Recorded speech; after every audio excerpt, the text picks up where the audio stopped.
हिंदी का सफ़र YouTube channel पे आप सबका स्वागत है। आज का टॉपिक है हमारा इतिहास लेखन की पद्धतियाँ। इसके 6 बिंदु बताए गए हैं। वर्णानुक्रम पद्धति, कालानुक्रम पद्धति, विधेयवादी पद्धति, ऐतिहासिक सांस्कृतिक पद्धति, वैज्ञानिक पद्धति और छठा प्रगतिवादी या मार्क्सवादी पद्धति।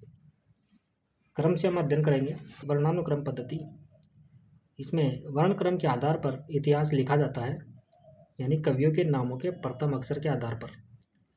और यह इतिहास लेखन की सबसे प्राचीन और अविकसित पद्धति मानी जाती है।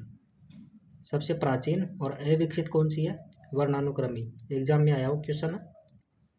और वर्णानुक्रमी पद्धति में लिखित हिंदी साहित्य का प्रथम इतिहास ग्रंथ है इस्तवार दैला लिटरेचर हिंदुस्तानी। ये लिखा था गारसा दत्तासी ने। 1839 ईस्वी में प्रकाशित हुआ था। इस ग्रंथ में अंग्रेजी वर्णक्रम को अपनाया गया है। दूसरा है कालानुक्रमी पद्धति। इसमें कवियों के कालक्रम को ध्यान में रखते हुए इतिहास लिखा जाता है। यह इतिहास लेखन की सबसे प्रचलित पद्धति है। ये क्वेश्चन आया हुआ है, सबसे प्रचलित पद्धति कौन सी है? कालानुक्रमी पद्धति। कालानुक्रमी पद्धति में लिखित हिंदी साहित्य का प्रथम इतिहास ग्रंथ कौन सा? वह है the modern vernacular literature of Hindustan. ये जॉर्ज ग्रियर्सन ने लिखा था।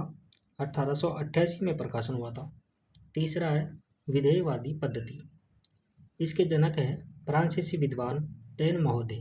उन्होंने किसी भी साहित्यिक मूल्यांकन के लिए निम्न 3 बातें मुख्य बताई है: जाति, क्षण विशेष और वातावरण। हिंदी साहित्य में विधेयवादी पद्धति में अपना इतिहास ग्रंथ लिखने वाले प्रथम लेखक कौन थे? आचार्य रामचंद्र शुक्ल। और इनके ग्रंथ का नाम है हिंदी साहित्य का इतिहास, जो 1929 में प्रकाशित हुआ था।